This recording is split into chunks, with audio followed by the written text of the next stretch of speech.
Youth Power Learning project at Making Sense International. Welcome to our webinar.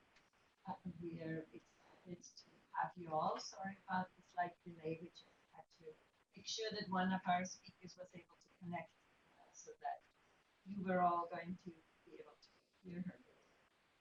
Before we start, just a few kind of quick instructions. You can share the information on social media, and you can put in your questions in the chat box on the right-hand side, where it says chat, and some of you have already put some information in there. Please also just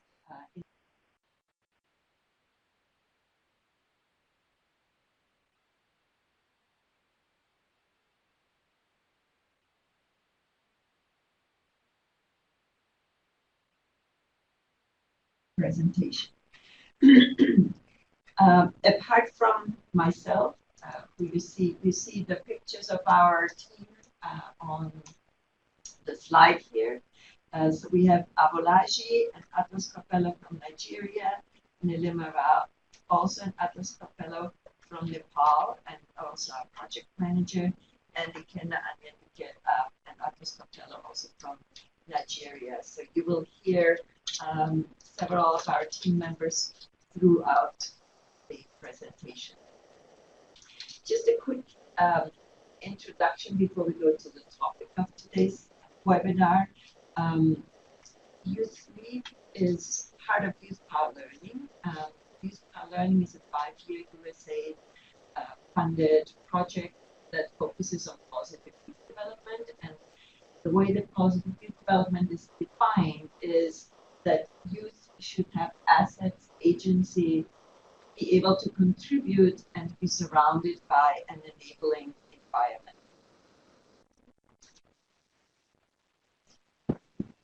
And so YOUTHLEAD is a component of Youth Power Learning, and Nilima will take us through some of those quick introductions. Thank you, Maria. The vision for YOUTHLEAD is to become the global hub for young change makers aged 50 to 35, enabling them to maximize their impact through networking, mentoring, and accessing information. The platform offers a great opportunity for youth from different countries, different networks to inspire and learn from each other, connect beyond their traditional circles, and benefit from many diverse resources.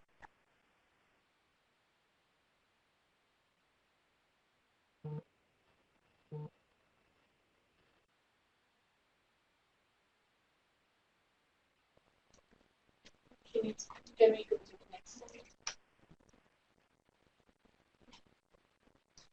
We have selected over 20 young change makers as YOUTHLEAD ambassadors. About 1,500 young change makers apply for the YOUTHLEAD ambassador roles.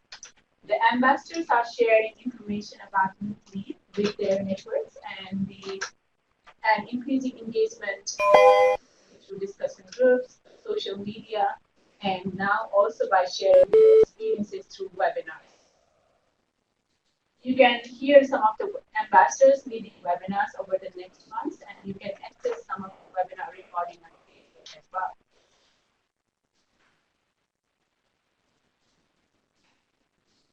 And in addition to selecting the YOUTHLEAD ambassadors, it also campaigns. The photo contest has closed recently, and another campaign, possibly video-based, will start soon. And we are organizing webinars, some led by ambassadors, some by sponsors. And we have about 20 sponsors that are collaborating. Today is the first in this series.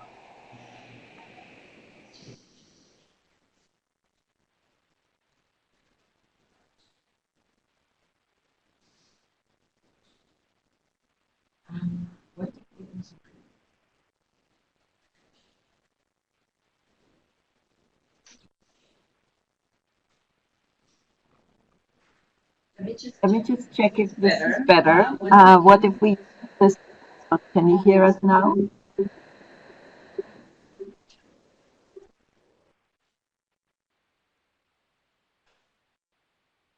Is this any better?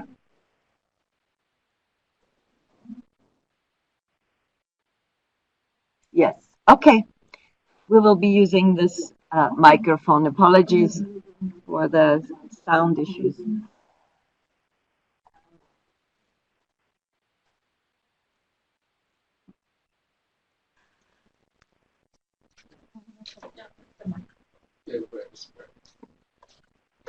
Can you hear us? Can you hear us well now? Thank you. Thank Sorry you. for all Sorry the for all the technical glitches. So we we also have various sponsors who are to their promoting youth youth to their network youth networks and contribute contribute resources. Our sponsors are also offering their expertise and knowledge to organize skill building training webinars for our Youth Lead members. This is the first in this series, and let me introduce the topic and the speakers for today.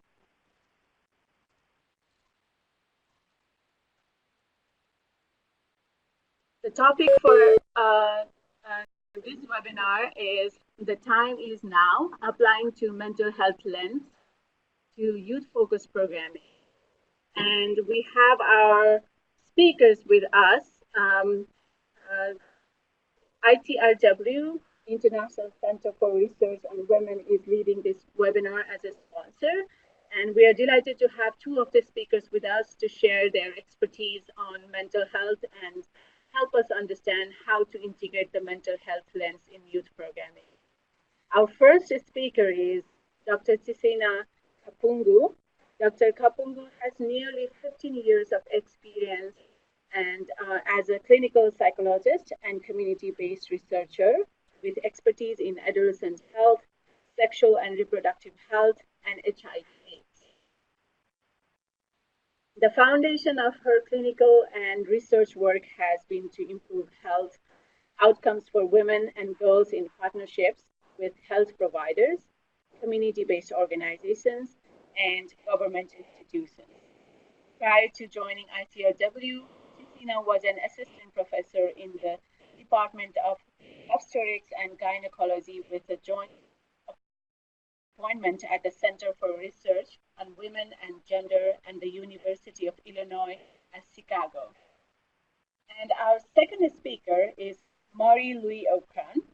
Ms. Marie, a Ghanaian beauty queen, is the founder of More to Life International, an organization that provides mental health education to youth in impoverished communities. She has used media in Ghana to raise awareness about the need for programs addressing mental health and well-being by appearing on radio, TV, she is currently raising awareness among government officials and CEOs in leading industries. As of today, Mari is building a preparatory school in Accra, Ghana, in which will offer a mental health focused curriculum to students. She's also studying law to one day legislate laws that will mandate mental health education in schools and provide adequate support to the mentally ill. So over to you.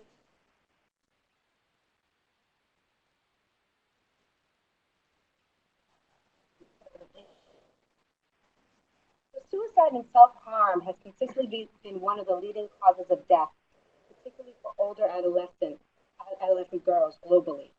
So the question is, what can we do as a youth development community to address this global problem? So Marie and I are going to talk about why mental health matters and ways youth can actively engage in addressing mental health within their communities. So mental health can't be considered in isolation from other areas of development, such as education, employment, sexual and reproductive health, HIV, and emergency response.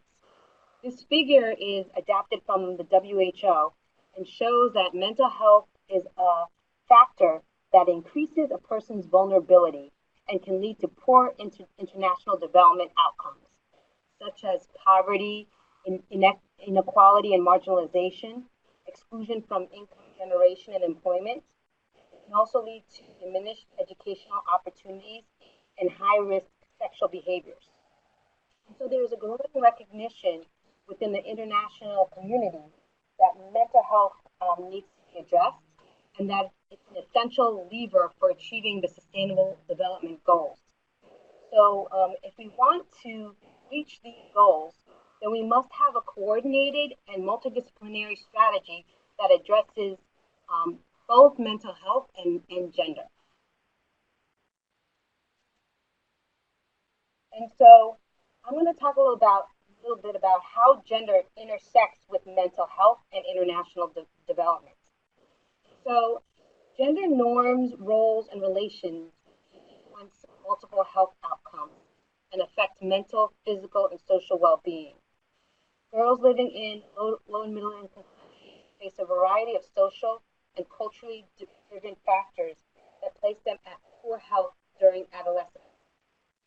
Adolescent girls in particular can have limited opportunities or be devalued because of gender bias and low social status.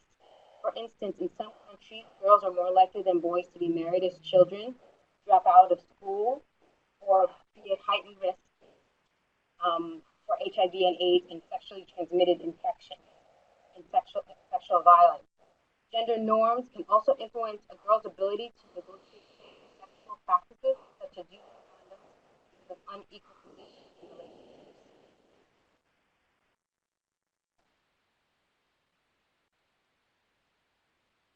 Sorry about that.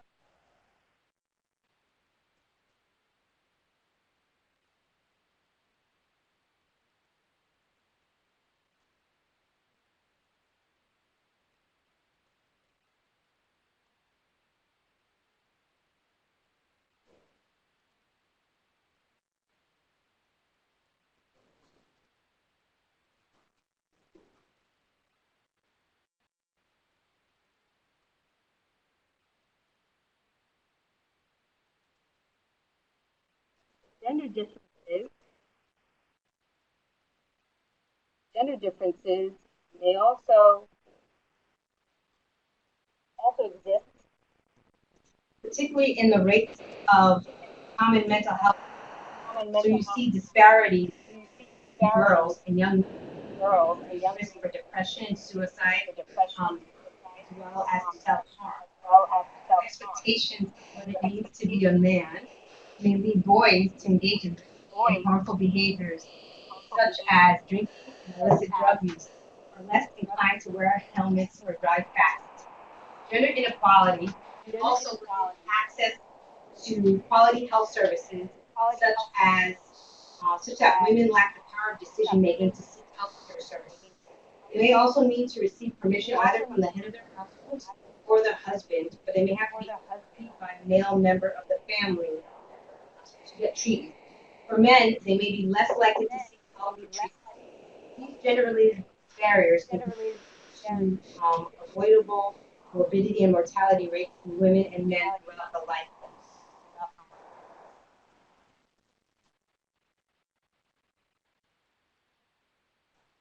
So how do gender roles and norms differentially impact the mental health of adolescent girls and boys? So I'm going to use the socioecological model to show how gender intersects with mental health.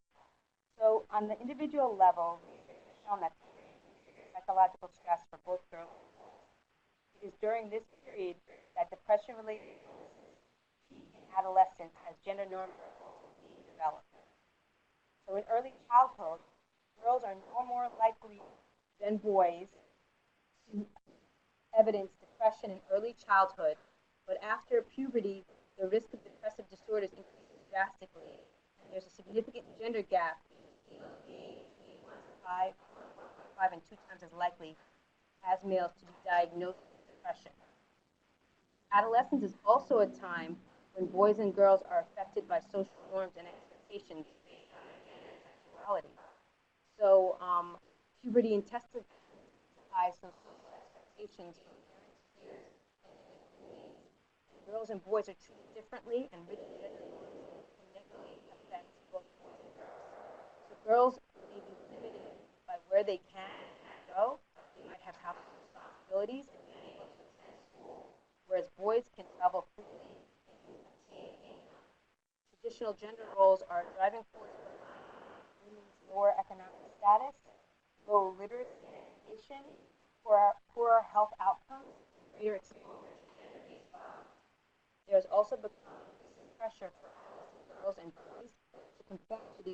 generally shame gender roles. So gender-intensification has been viewed as an explanation of and gender role conflict evolves when adolescents have difficulty with the gender roles ascribed to their sex. For example, a girl may boy and girl need to get married, even if she has other aspirations. So girls are often among the most socially and economically marginalized groups. Evidence suggests that such marginalization can contribute to greater risk of suicide. And boys who are of a different sexual orientation or gender identity or social laws allow depression and suicide.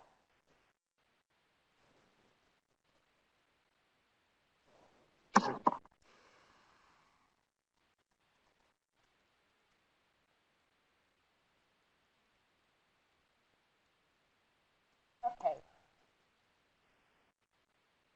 Try one more thing about the order.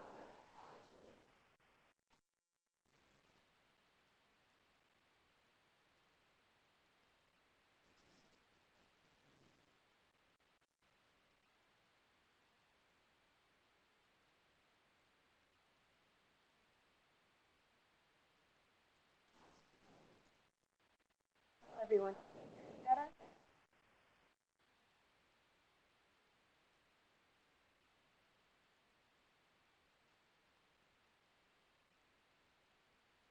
Hello, can you hear me better?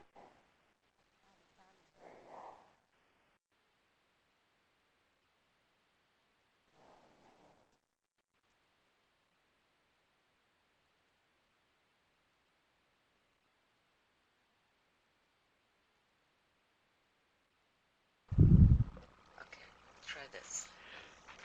Hello, everyone. Can you hear me better? We're just trying different ways so that to make the sound better. Okay. All right. Thank you so much, everyone, for your patience. Okay. Okay. So what I'll do is I'll go over what I just.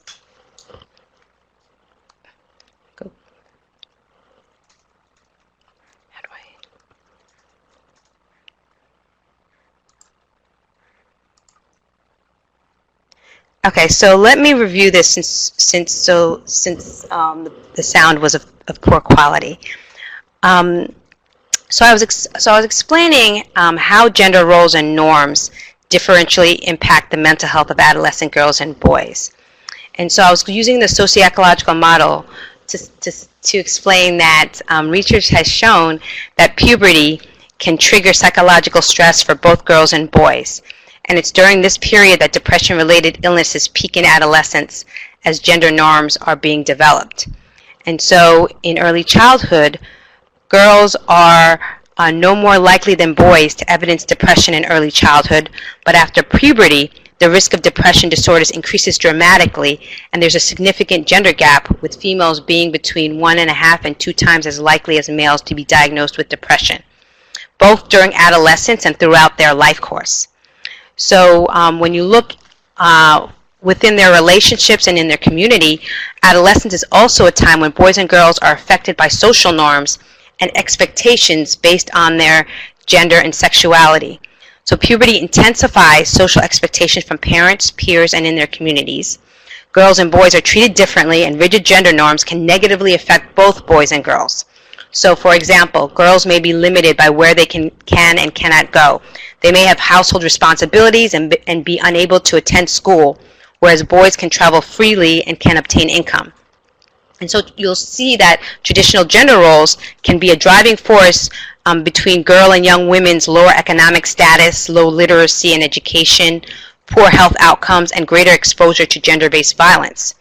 And there's also becomes an increasing pressure for adolescent girls and boys to conform to these culturally sanctioned gender roles. So gender intensification has been viewed as an explanation for the emergence of gender differences in depression. And gender role conflict evolves whereby adolescents have difficulty with the gender roles that have been traditionally ascribed to their sex. So for example, a girl may conform to the traditional expectations of her family to get married even if she has other aspirations. And girls are often among the most socially and economically marginalized members of communities. And evidence suggests that such marginalization can contribute to greater risk of suicide. And so this slide shows the highest cause of death for older adolescent boys and girls according to the global burden of disease. The columns on the right are from 2013. So let's look at this from a gender lens. Are boys dying of road injuries and violence, not only because as adolescents they're hardwired to take risks, but also because they think it's socially expected of them to drive fast, not wear helmets, and to fight in order to prove their masculinity? Are girls dying of fire and hot substances because they're the ones in the kitchen or over a cook stove for hours each day cooking food for their families because that is expected of them? Or perhaps they are actually dying of self-immolation, which should otherwise be categorized as self-harm, but is not because of the stigma associated with suicide. And then HIV-related mortality and new infection rates have declined significantly in the past 2 decades for every population except adolescent girls. So not only are girls more biologically prone to HIV infection, but there are many social factors that put them at risk as well. So I'm going to talk about the global school-based student health and some analysis that was done funded by USAID, which analyzed data from 6 countries: Cambodia, El Salvador, Ghana, Iraq, Maldives, and Swaziland. And this survey is conducted primarily among in-school students aged 13 to 17 years. And the purpose was to examine gender differences in mental health outcomes. And so what we found is that in Iraq, Ghana, and El Salvador, girls were between 2 and 6 times more likely than boys ever to make a suicide plan. In El Salvador, Iraq, the Maldives, and Swaziland, adolescent girls were at least 3 times more likely to feel lonely if they were bullied based on their appearance. In 5 of the 6 countries, girls experienced greater loneliness as a result of bullying due to sexual jokes, gestures, and comments. And in El Salvador, Iraq, and Swaziland, for boys, bullying about their appearances increased their likelihood of losing sleep. So across every region, bullying related to someone's appearance or through sexual jokes, gestures, and comments increased the risk of poor adolescent mental health. And these experiences were tied to gender stereotypes around how girls and boys should look or act toward one another. And the research demonstrates that the harmful mental health effects of bullying and violence disproportionately impact girls due to their socialization, norms, attitudes, and perceptions of how they should behave within their society. Overall, these findings highlight just the gendered dimensions of bullying, and that it's important when we are developing interventions that we take into account both gender and mental health. Now, the next speaker, Marie, is going to talk about her work with More to Life International and provide some recommendations for youth on how to effectively address some of the mental health issues that I've talked about.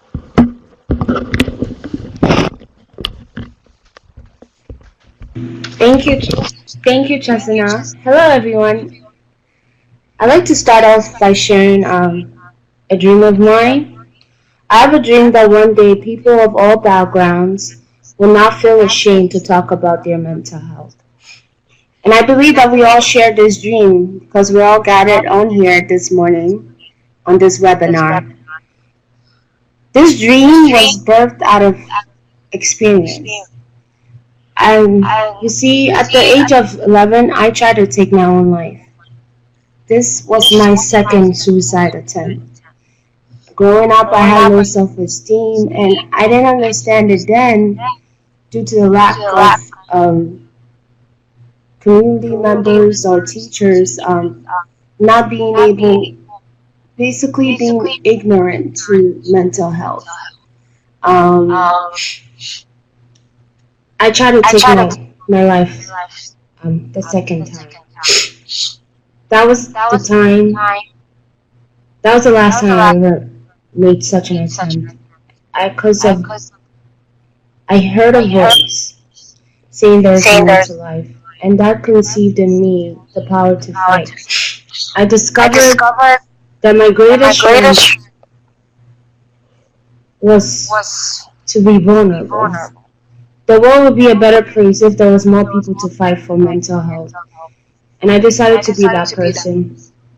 I realized world peace begins in the mind, and a peaceful mind creates a peaceful world. In 2015, I founded More to Life International, a nonprofit organization that aims to end the stigma on mental health through education, advocacy, and support. We take a grassroots approach to bring a global focus to the intricacies of mental health. Our mission is creating avenues for the positive mental health development of boys and girls.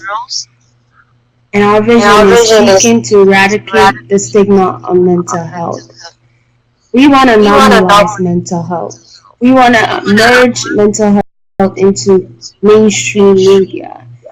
It's not just it's an annual event. The discussion of mental health should not be an annual event. It should be a day-to-day. It's just as important as physical health. And our philosophy is that mental health education and care needs to be understood as a fundamental human right. Because we all have mind. So mental health should matter to all of us. 1 out of 5 youth aged 13 to 18 experience a severe mental disorder at some point in their life, and 1 out of 5 adults experience mental illness in a given year. Mental health is not a subject that should be ignored. It should be highlighted. It is just as important as your physical health. And personally, I believe that everything that happens in the mind affects your physical self. Our focus is mental health education, suicide prevention, and anti-bullying, therapy, promotion, and self-esteem boosting. Forgive us for the wordings are a bit disorganized in the slides. So with my organization, we work we focus on these areas, on mental health education, suicide prevention, anti-bullying, and therapy promotion and self-esteem boosting. We do this through workshops and social media advocacy. We organize workshops in Ghana and also here in the United States, targeted for elementary to college age students. Just creating a platform that fosters a safe space for them to alleviate stress or talk about their emotions through the More to Life activities that we have implemented. And social media, we are creative with videos and creating posts that catches the attention of anyone that goes on our Instagram or our Facebook page.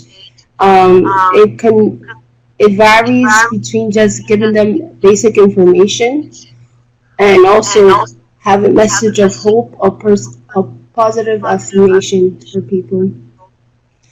And as this is a slide of examples of the posts that we have created, and if we can do this, you all can do this. Social media is a key right now in our generation. The youth are using more hours on Instagram, Facebook, Twitter. So be encouraged and know that nothing that you can do is ever too small. Um, we create posts using celebrities who have battled with a mental illness or even who are just advocating for mental health. Um, J.K. Rowling had depression, battled with depression, and even The Rock. So we do this so that the voice of mental health education and care is more amplified, and it's seen and it's normalized. It is merged into mainstream media. The workshops that we have conducted have nearly 300 participants, and we have this in Accra, Ghana, Buffalo, New York, Albany, New York, and Bronx, New York. Our upcoming projects are we are seeking, our ultimate goal is to have life centers, which is aimed to create a safe environment for boys and girls to develop a healthier emotional and psychological lifestyle. I believe that if such centers are built across, it's easily accessible to the youth, then we will all have a better world, and we'll be able to remove the stigma of mental health. So these are opportunities of actions. Create a nurturing and supportive environment through girls and boys clubs and safe spaces. Use social media to increase education, promote discussion, and reduce stigma on mental health. I cannot stress on that more. Develop a blog, a video diary, write an article, be creative. Nothing you can ever do for this cause is ever too small. There's so many ways to just, because the stigma of mental health is so tangible, is so strong, that even though that right now in the media, I know we have all noticed that more and more people are rising to the issue and highlighting on it, but there's still quite a huge amount of people in this world that just are ignorant to the subject, and mainly because it is once you say mental health, they believe you have an illness, or you're speaking of a mental illness. But in fact, mental health is your overall psychological and emotional well-being.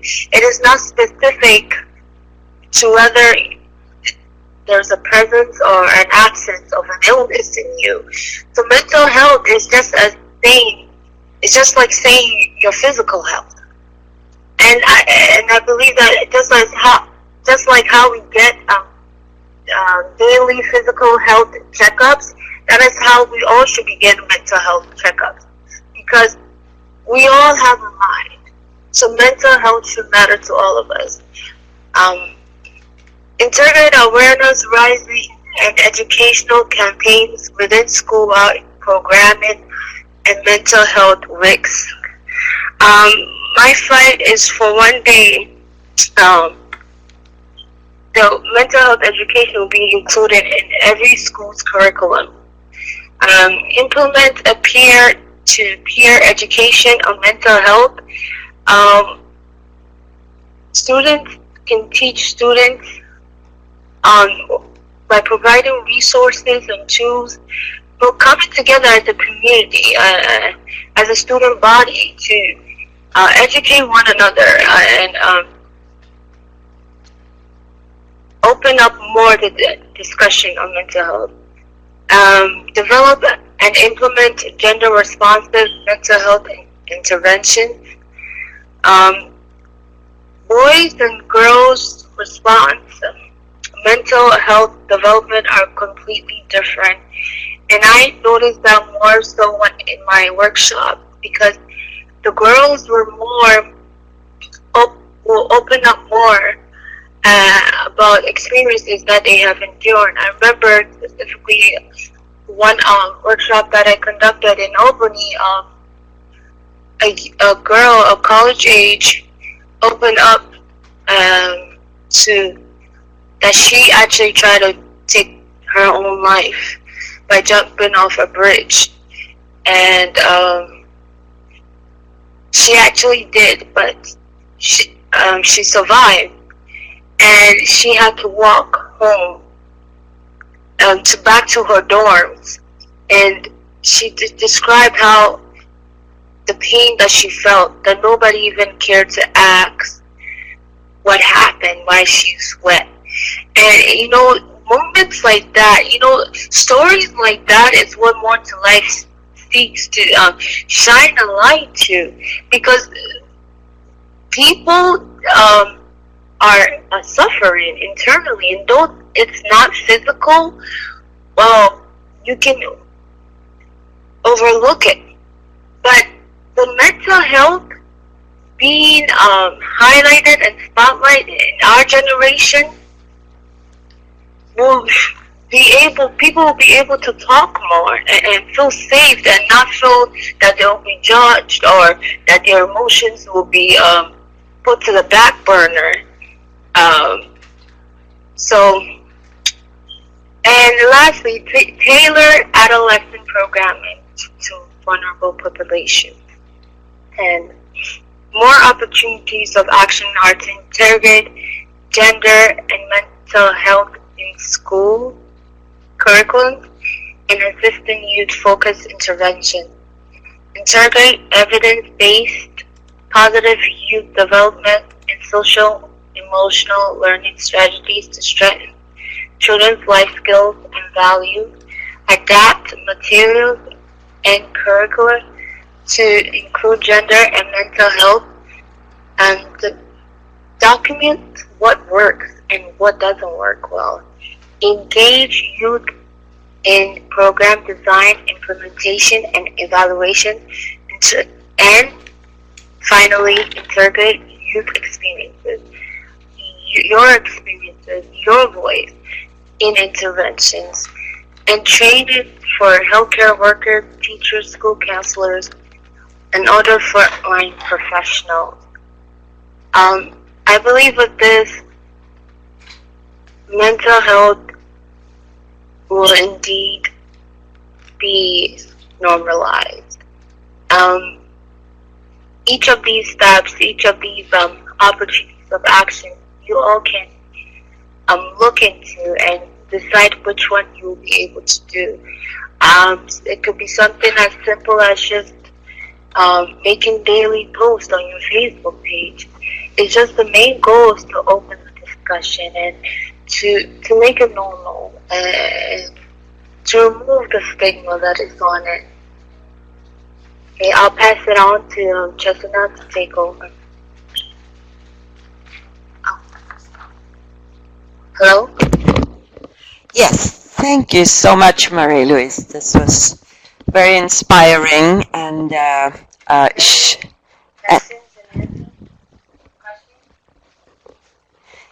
and this sheds a lot of light on some of the issues. So we are going to go to the question and answer session now.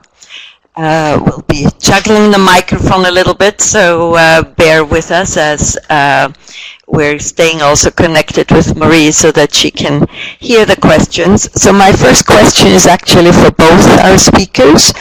So Marie mentioned, as one of the solutions to have more peer-to-peer models for helping youth with mental health issues.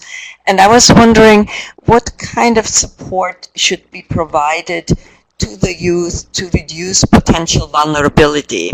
There's a lot of weight, I think, that gets put on the shoulders of the people that hear some of the issues that youth may be facing. And I was just wondering if there's any kind of suggestions that you have. And perhaps I'll start with Chisina and then I'll ask Marie. Thanks, Maria.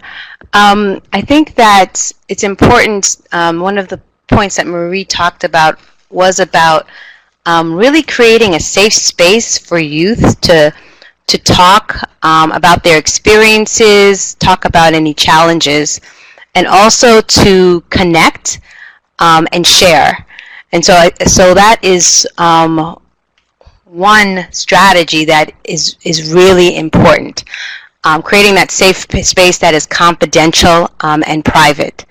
I also think that in those peer-to-peer activities, you can integrate activities where you're developing those life skills related to communication, problem solving, conflict resolution, higher order and interpersonal skills, in order to equip each other with the skills to deal with some of the obstacles that they're facing, to deal with some of the challenges that they're encountering. So that would be my first strategy. Thank you, Chisina. I'll hand it over to Marie.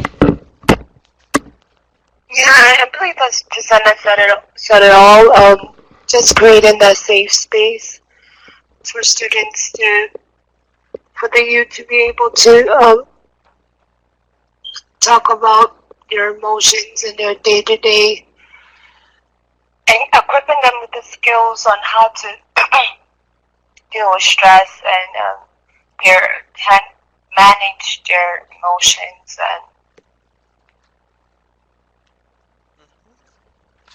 I also want to hone in on the social media point. Is that as we know, it's such a instrument for change, and it's really the ways that youth connect. And so part of the reason we don't talk is because there's such stigma to mental health. And I want to emphasize what Marie said, in that mental health can't just be thought of as depression or anxiety or a problem. It really is an overall sense of how we live, how we interact, how we connect, our overall well-being. So everything that we do in our lives intersect with mental health. And the more that we're open to what good things are happening, what bad things are happening, we can work together to create those solutions. And through social media, you can use that as an avenue for expression, for information, and for discussion. And so that's another avenue in where peer-to-peers can engage. Thank you, Chisina. I see that there's also a question on the chat. So one of the questions is, does More to Life have any manuals or activities that have worked well with youth that you can share, Marie?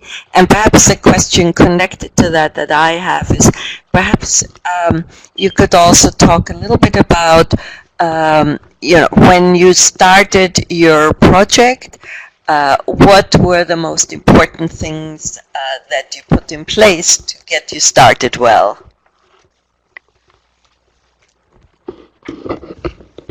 Okay, thank you for that question.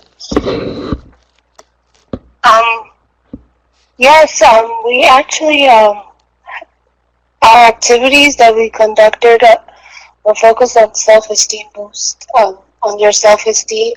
So we had, for example, an activity that we had is called I Am, which is we instructed the students to write down everything that they believe they were, and you will see that some people will actually refer to, use words that demonize them or belittle them to define who they were.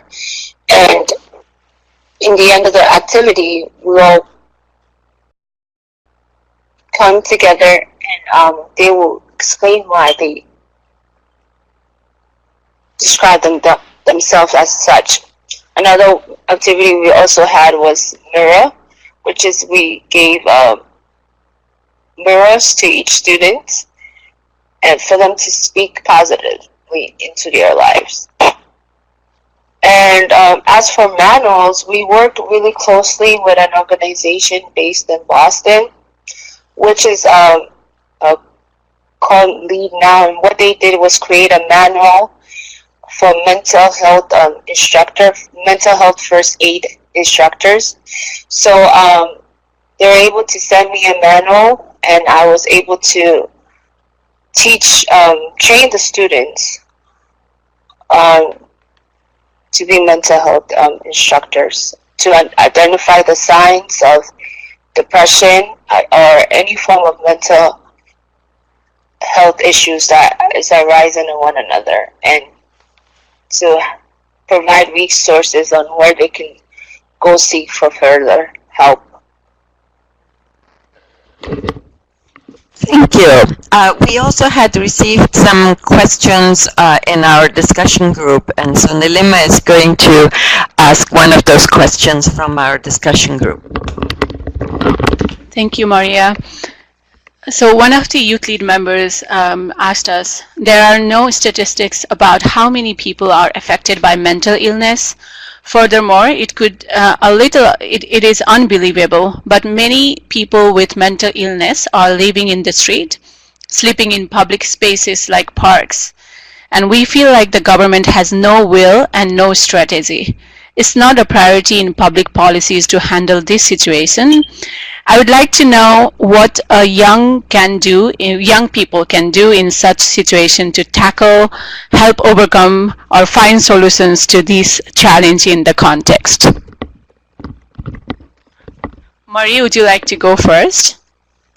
I believe the one way is to write letters to political figures and on advocating about the issue, bringing attention to it. It is one area I do see that, especially in my country of birth, Ghana, mental health is really is not a priority, and I could not agree with that more. And right now, there's even camps that they the mentally ill are sent to.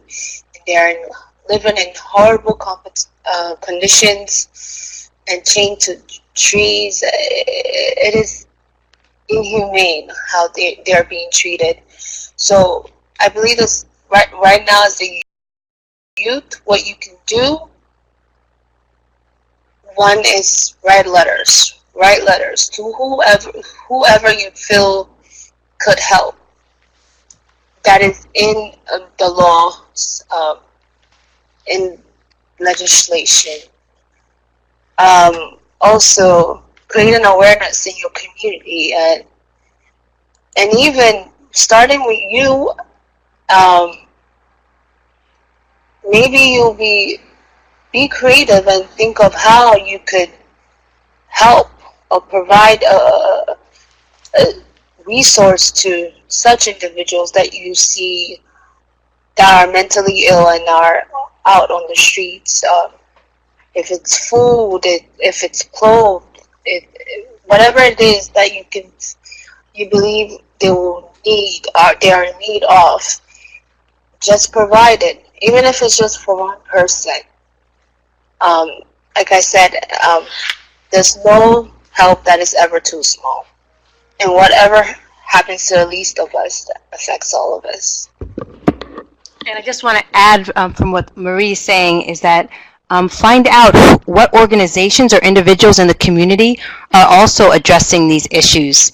Mental health is also is linked with violence and humanitarian crises and HIV. Those NGOs who work in those areas are more likely to address mental health issues. So linking up with organizations in your community and engaging with them might be a way to start. We have received some more questions from our participants. Are there any mental health frameworks or theories which could be shared and we could read up on? And I'd also like to add one more question to that. How do you integrate gender and mental health into school curriculums when it is already an issue that is highly stigmatized? Ticina, would you like to go first? So, yes, we actually, Youth Power Learning, just recently last year published a conceptual framework on gender and mental health. And in it, it talks about, it uses the socioecological model to explain why gender and mental health are important to address. And we also provide resources at the end of different measures and assessments and other publications that people can look to actually evaluate mental health. And so we can send that out as a resource.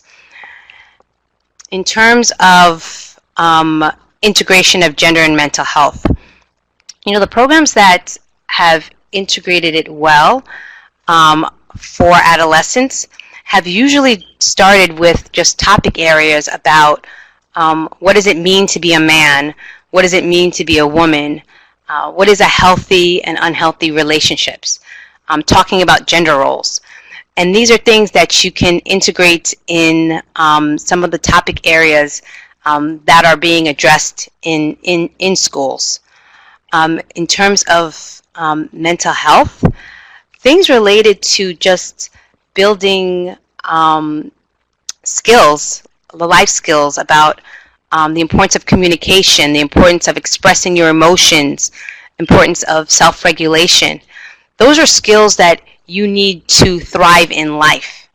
And so I think if we think about think about mental health in a positive light, in terms of positive mental health, then I think it's easier for us to have these discussions, and it reduces some of these stigmas. And we can also talk about it in terms of how do we internalize some of the issues that we're dealing with. Some of the ways that we drink, we use substances, we might have high-risk sexual behaviors, those also can be influenced by mental health. And so you can talk about how feelings intersect with behaviors. And so those are just some various ways. And I think when you're doing it with youth, you want it with didactic activities, role plays, dramas, videos, and that's how you integrate it, and that's how you destigmatize it. Marie, you might want to give some other suggestions as well.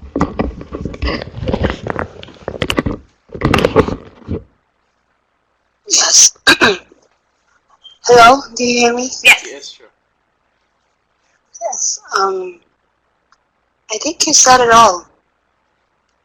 I think you said it all. Thank you.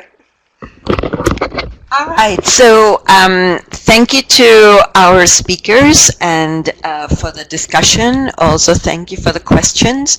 And I'll hand it over to Nilima to close us out. Thank you, Maria. And our webinar today, of course, has helped our young change makers and practitioners to understand how mental health is stigmatized in the community. And if we go to the next slide, and how you can join and contribute YouthLead. If you have not yet joined youthlead.org, we encourage you to do so. This will enable you to network with other young change makers and join discussion groups. As a member, you can also post content, example, resources, blogs, short videos, events, funding opportunities, and you can join discussion groups. You can also post your projects to get more visibility for them.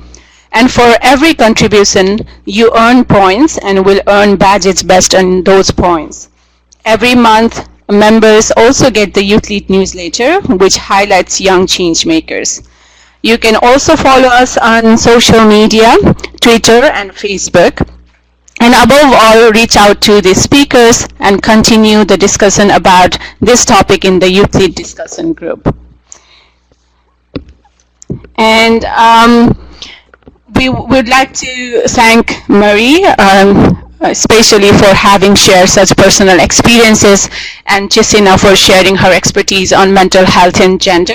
And last but not least, we thank you for joining us. We apologize for all the technical glitches. We hope you will join our next webinar in about 2 weeks. Check the events on YouthLead for new announcement, and we'll also share it on our social media. And as we said in the beginning, the slides and recording will be made available to all of you on youthlead.org and sent to all registrants. We hope to see you next time. Thank you.